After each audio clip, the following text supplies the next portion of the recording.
estamos en contacto con el doctor Nicolás Lapetina, que ha tenido la deferencia de atendernos, que es el responsable del área de salud de las parejas, quienes hoy daban esta conferencia de prensa. Doctor Mario Chapino es mi nombre, buenas noches, muchísimas gracias por atendernos. Buenas noches, Mario, ¿cómo le va a usted? Bien, ¿hay razones para estar preocupados? ¿Ustedes están preocupados a partir de que esto puede ser un contacto social y no conocerse exactamente la razón del contagio? Desde el punto de vista, me está como saturando esto, yo no sé si bajo el volumen. Ahí está bien, ahí está mejor. Hola, hola. Ahí escuchamos bien. Bien, desde el punto de vista médico estamos todos bastante preocupados, bastante ocupados en este sentido. Estamos tratando de identificar aquellos casos que uno tiene que entender que uno se va acomodando en base a esta enfermedad, nos va enseñando bastante en cuanto a que uno va adquiriendo protocolos que con el correr del tiempo se convierten en protocolos viejos y se actualizan a los 5 días tenés un protocolo diferente y a los 5 días tenés un protocolo diferente. Ajá. Esto tiene que ver no solamente con el tema de las modificaciones que puede ir tomando en forma preventiva la nación, sino también en base a cómo va conociendo la problemática de la enfermedad, ¿no es cierto? Entonces, lo que genera preocupación es la incertidumbre de parámetros que donde uno está mirando. Siempre partimos de la base de que nosotros estamos un mes después de lo que pasó en otros países del mundo. Tenemos el diario del lunes y resulta que en los países primeros del mundo, donde ya esto pasó desde principios de diciembre, enero, febrero, todavía están descubriendo situaciones nuevas que se van Ahora, planteando. en principio, por lo que se conocía hasta ahora y por los protocolos, esta persona habría viajado a Uruguay y llegó a principios de mes, estaría en parte descartada la posibilidad de que haya venido con el contagio desde Uruguay. Y además no tuvo ningún tipo de contacto, ni ella ni ningún personal de salud, me decías vos de las parejas, con la persona infectada de las parejas. O sea que esto también estaría en gran parte descartado, ¿o no? Certezas tenemos de que sí tenemos certeza de que ella no tuvo, que esta paciente no tuvo contacto con el caso cero, como le decimos acá, porque el paciente nunca entró en el hospital de las parejas. Este paciente se hizo un protocolo domiciliario y porque presentaba criterios de derivación fue derivado automáticamente a Rosario sin paso previo por el SAMCO. Por lo tanto, eso es una puerta que nosotros no podemos considerar como posible. Bien. Sí tenemos el antecedente de viaje a Uruguay con fecha de ingreso al país el 2 de marzo, que si usted se pone a recordar para cuando esto empezó a circular los protocolos de aislamiento, inicialmente no era dentro de la lista de países sospechosos. Sí. Y además la fecha tampoco daba para la fecha tampoco daba porque aparte cuando nosotros tenemos contacto de este caso, estábamos hablando de un paciente que nos sale el protocolo y nos dice, bueno, todos los que entraron desde el exterior en los últimos 14 días, esto ya había pasado, claro, había pasado por rato. Exacto. O sea que Entonces, lo más firme que queda puede ser el contacto social. Aparentemente esta persona habría viajado a Rosario y allí, digamos, en la época donde estaba una semi-cuarentena, todavía no estaba decretada, podría haber ocurrido el contagio. Es lo que se estima como más probable, ¿es correcto? Es una hipótesis. Hoy en día, esto como te comentaba antes, si te pones a leer desde el día lunes a la tarde, desde la Organización Mundial de la Salud recomienda que los aislamientos se extiendan 14 días después de que el paciente deja de tener síntomas, por casos documentados de reinfecciones o de recaídas. No lo tienen ni siquiera definido en dónde ponerlo. La diferencia es si un paciente, una recaída, es un paciente que se considera dado de alta y tiene una recaída de la enfermedad, o si esta persona por una defensa vulnerada puede volver a infectarse. Entonces, si están documentando casos que estos países que ya tienen un poquito más de antigüedad que nosotros no los pueden descartar,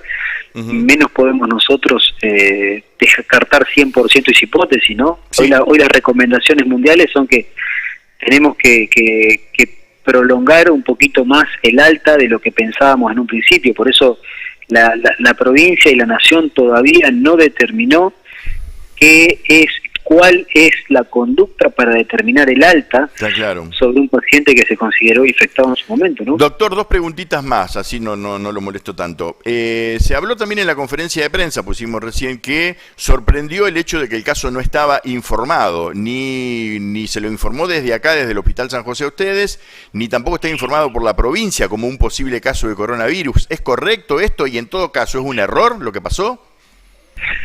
Mira, nosotros lo que tenemos es que tuvimos un caso de una paciente o una trabajadora que tenía síntomas y fue evaluada por el médico del nosocomio local, y que se le hizo una radiografía, se repasó el protocolo, se hizo acorde a las medidas recomendadas por provincia y nación, y como hablábamos recién, al no encontrarse dentro del protocolo de inicio, se lo trató como una enfermedad de transmisión por vía aérea, excluida dentro del protocolo. Claro, está claro. Por lo que nosotros tenemos, después que empezamos a recopilar, esta paciente se la manda a la casa para que ella haga reposo indicado, y la paciente, una vez que está en su domicilio, una vez que se siente con una sensación de falta de aire, consulta en el Hospital de la Cañada quienes la incluyen en el protocolo, y nosotros no teníamos conocimiento hasta que hicimos un contacto telefónico. Nosotros seguíamos preguntando por qué estaba incluida dentro del protocolo, cuando no nos daba acorde a las demandas, porque no el Hospital de Cañada o la gente de Cañada de Gómez no le informó a ustedes que ella estaba sospechada de que sea coronavirus. Ustedes dijeron que lo habían descartado.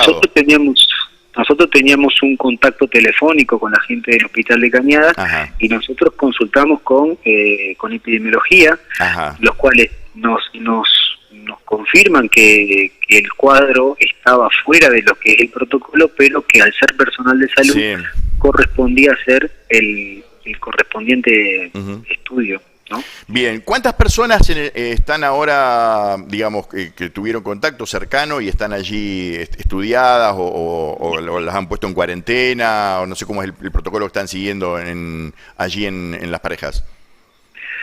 Ayer, cuando nos enteramos de esto, hicimos una reunión en el hospital, juntamos a la gente que había estado expuesto, y se llegó, se hizo una lista de aquellas personas con las cuales había compartido, y estamos en un total aproximado de 18 personas. No aproximado, certera. ¿Y ustedes les informaron o tienen alguna noción de qué contactos tuvo esta persona previamente, los días previos, porque no se puede saber cuándo fue el contagio, aquí en Cañada de Gómez, si había algún tipo de protocolo al respecto? Según lo que tengo entendido, la sintomatología empezó en esos días previos, ¿sí? Entre jueves y miércoles, y nosotros acá lo que hacemos es agarrar la grilla, los horarios que ella cumplió, y hacer un triage interno entre aquellas personas que estuvieron en contacto estrecho, llámese sobre todo el grupo de enfermeras, llámese el grupo de médicos, llámese el grupo de limpieza que estuvo en un contacto estrecho. Hubo gente que estuvo trabajando en la misma franja horaria, pero que estaba dentro del horario, pero no fue contactado ni tuvo contacto estrecho. Y en estos casos lo que acá se está primando es que es muy difícil hacer un corte muy fino en cuanto a vos sí, vos no. Por lo tanto, ante la mínima sospecha se incluye dentro del protocolo. El protocolo incluye que todo contacto estrecho cercano amerita un aislamiento de 14 días. Bien, perfecto. Pero de aquí de Cañada de Gómez no tienen contacto. Ustedes lo han tomado por Las Parejas, no tienen otra información al respecto. No, porque no tenemos nosotros el caso lo está llevando desde el Hospital de Cañada, el doctor Rodríguez, y él es el que está encargado de la zona de cuál es la contención que él considere. Generalmente cada ciudad tiene su protocolo en cuanto al seguimiento de cada caso en particular, y este no es la excepción, ¿sí? Se están ocupando de eso desde el Hospital de Cañada de Gómez. Doctor, le agradezco muchísimo, ha sido muy amable por aclararnos un poco el panorama, y por lo menos para tener... Nosotros sostenemos que lo fundamental acá es tener información, la información más confiable posible, la más segura, sin decir cosas que no correspondan, pero tampoco ocultando, y de allí la necesidad de tener esta charla. Muy amable. Acá lo que hay que entender es que, desde el punto de vista sanitario, es que hoy por hoy este cuadro o este caso de situación que se nos plantea era parte de lo esperable. Acá lo que no estamos tenemos que entender como sociedad que es esperable que vayan apareciendo contactos y casos positivos, lo que nosotros no tenemos que dudar a la hora de contener estos procesos. Claro, pero en la medida que se tenga información y que se pueda detectar cuáles fueron los contactos, de alguna manera se reduce la posibilidad de contagios masivos. Obviamente que hay que hacer a veces uno puede hacer un diagnóstico retrospectivo y que a veces se dificulta porque dependemos pura y exclusivamente de la información que nos transmite el paciente. Exactamente. Entonces, por ahí uno tiene que ser... el paciente debería, en este caso, ser el persona que nos dice estuve acá, estuve allá, claro, estuve acá. Nosotros, el diagnóstico nuestro es retrospectivo y en ese caso tenemos que ser abarcativo, por eso tenemos que cortar con cuchillo grande, ¿no?